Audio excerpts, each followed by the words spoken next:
Assam premier league 2026 14 number মেচখন অনুষ্ঠিত হয় বৰাক লেজেণ্ডছ আৰু চৰাইদেউ ছানৰাইজাৰ্ছ দল দুটাৰ মাজত। বৰাক লেজেণ্ডছ দলটোৱে টছত জিকি প্ৰথমে ফিল্ডিং কৰাৰ সিদ্ধান্ত গ্ৰহণ কৰে। প্ৰথমে বেটিং কৰিবলৈ আমন্ত্ৰণ লাভ কৰা চৰাইদেউ ছানৰাইজাৰ্ছ দলটোৰ অপেনাৰ ঋষিকেশ তামুলীয়ে 3টা বলত 5 ৰান কৰি আউট হয়। আনগৰাকী অপেনাৰ প্ৰদ্যুন শইকীয়াই 22টা বলত 33 ৰান সংগ্ৰহ কৰি পেভিলিয়নমুখী হয়। দলৰ অধিনায়ক সুমিত খাদিকাওকাৰে 4টা বলৰ সন্মুখীন হৈ কেৱলমাত্ৰ 1 ৰান কৰিয়েই আউট হয়।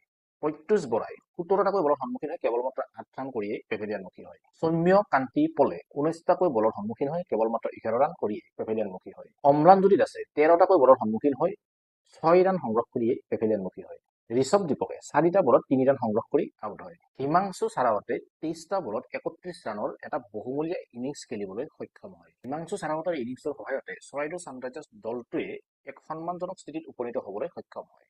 ময়ূখ হাজৰিকাই 4টা বলত 3 ৰান সংগ্ৰহ কৰি আউট হয়। কালাম ৰাইজাই 8টা বলত 11 ৰান সংগ্ৰহ কৰিবলৈ সক্ষম হয়। দিবাকৰ জহৰীয়ে 3টা বলত কেৱলমাত্ৰ 1 ৰান সংগ্ৰহ কৰি পেভিলিয়নমুখী হয়। চৰাইদেউ ছানৰাইজাৰ্ছ দলটোৱে 20 অভাৰত 124 ৰান সংগ্ৰহ কৰে আৰু তেওঁলোকে আটাইকেইটা উইকেট হেৰুৱাই এই 124 ৰান সংগ্ৰহ কৰিবলৈ সক্ষম হয়। বৰাক লেজেণ্ডছ দলটোৰ হৈ ভাৰ্গৱ দত্তই 4 অভাৰত কেৱলমাত্ৰ 18 ৰান খৰচ কৰি এটা উইকেট দখল কৰিবলৈ সক্ষম হয়।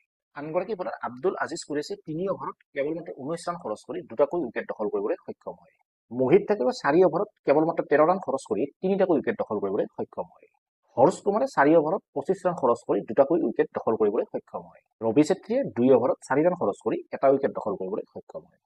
125 ৰানৰ বিজয় লক্ষ্য অনুসৰণ কৰিবলৈ অহা বৰাক লেজেণ্ডছ দলটোৰ অপেনাৰ বিশাল সাহাই 29টা বলত 36 ৰান সংগ্ৰহ কৰি আউট হয়। আনগৰাকী অপেনাৰ অমন সিঙে 4টা বলত 6 ৰান সংগ্ৰহ কৰি পেভিলিয়নমুখী হয়। বৰুণজ্যোতি মালাকৰে 47টা বলত 37 ৰান সংগ্ৰহ কৰি নট আউট হৈ থকাৰ বিপৰীতে শিৱশংকৰ ৰয়ে 32টা বলত 42 ৰান সংগ্ৰহ কৰি নট আউট হৈ থাকে। বৰাক লেজেণ্ডছ দলটোৱে 18.4 অভাৰত নিৰ্ধাৰিত 125 ৰানৰ যি লক্ষ্য সেই লক্ষ্যত 4টা উইকেট হেৰুৱাই উপনীত হ'বলৈ সক্ষম হয়। চৰাইদেউ ছানৰাইজাৰ্ছ দলটোৰ হৈ দিবাকৰ জহৰীয়ে 3 অভাৰত 28 ৰান খৰচ কৰি এটা উইকেট দখল কৰিবলৈ সক্ষম হয়। খেলখনত বৰাক লেজেণ্ডছ দলটোৱে বিজয়ৰ বাবে যদিও 18 অভাৰলৈকে যাবলগীয়া হ'ল তথাপিও কিন্তু আমি বৰাক লেজেণ্ডছ দলটোৱে কিন্তু উইকেট বেছি হেৰুওৱা নাই।